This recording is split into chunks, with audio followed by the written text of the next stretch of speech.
নামাজ পড়াকে নেকির কাজ মনে করলেও রাস্তা দিয়ে একটা মেয়ে হেঁটে যাচ্ছে, কার মেয়ে, বয়স কত, বিয়ের লাগ হয়েছে, বিয়ে দেয় না কা, হাঁটে এমনি কা, স্বাস্থ্য বেড়ে গেছে কা, চিকন কা, এগুলো আমরা মাইপে ফেলি। সো এটাকে আমরা অন্যায় মনে করি না। আমরা ভাবির সাথে রাত্রি যাপন করা অপরাধ মনে করলো, ভাবির সাথে পাশাপাশি মোড়ায় বসে, চেয়ারে বসে, টেবিলে বসে, টুলে বসে, কিচেনে গিয়ে রান্না বান্নায় হাত বাটানো, গল্প করাকে অন্যায় মনে করি না।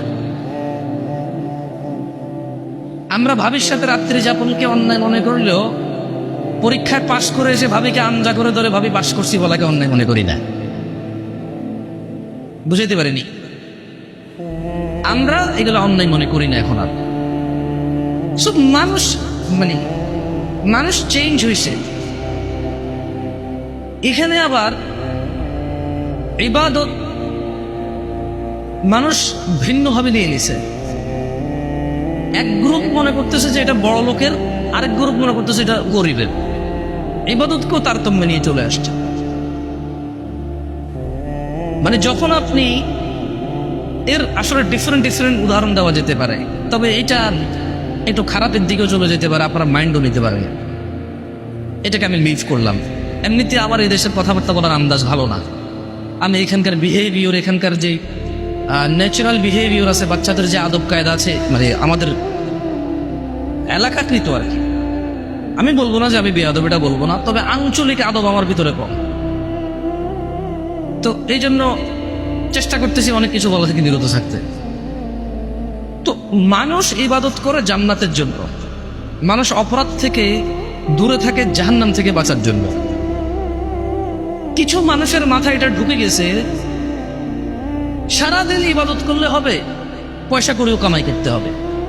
এটা কখন বলে সে জানেন? যখন তাকে বলে 5 ওয়াক্ত নামাজ পড়তে, তার কাছে তখন একটা যুক্তি আসে কি, সারাদিন আল্লাহ আল্লাহ করতে, আল্লাহ কিন্তু বলে নাই তুমি কাজকর্ম করতে হবে, হালাল রুজি করে, এটা ওটা ইবাদত। আমরা রিক্সা চালাই খাই, ভ্যান চালাই খাই, এটার চেয়ে বড় ইবাদত আর কি আছে? এইটাও সারাদিনের সাথে তুলনা করলো কখন, যখন ওকে সালাত আদায় করতে বললো, সালাত আদায় করলো, একটু ইসলামিক একটা প্রোগ্রাম হচ্ছে, 2-4টা দিন নিয়ে কথা হচ্ছে, হারাম হালাল নিয়ে কথা হচ্ছে, সেপারেশন হচ্ছে, তখন ওকে বললো এটা বলবে। হ্যাঁ, আপনি সারাদিন বেকার থাকেন, এই একটু সপ্তাহে 2টা হালাকা, 2টা ইসলামিক প্রোগ্রাম আপনি অ্যাটেন্ড করেন শেখার জন্য।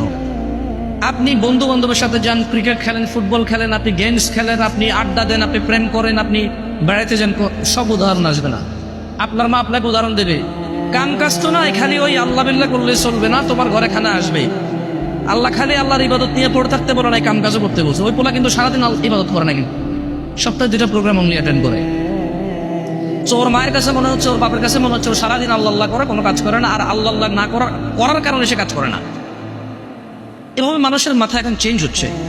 মানুষ অনেক আগ থেকে এগুলো বলা শুরু করছে যে সারাদিন আল্লাহ আল্লাহ করলে চলবে না, কি করতে হবে, কাজকর্ম করতে হবে। আমি ওদেরকে বলতে চাই, কোনো মানুষ ফজরের নামাজ পড়ে যদি কাজকর্মে লেগে যায়, হালাল ওইটাই আল্লাহ আল্লাহ করা। সুবহানাল্লাহ বলা ইবাদত, আলহামদুলিল্লাহ বলা ইবাদত, আস্তাগফিরুল্লাহ বলা ইবাদত, 2 রাকাত নফল সালাত পড়া ইবাদত, 2 টাকা সাদকা করা ইবাদত। ওই ফজরের সালাত আদায় করে হালাল কর্মে গেলে ওইটাও ইবাদত। সো ইটস ইবাদত। আমার মূল টার্গেট হওয়া উচিত ইবাদত। কি আমার মূল টার্গেট হওয়া উচিত? কি? ইবাদত। কেন?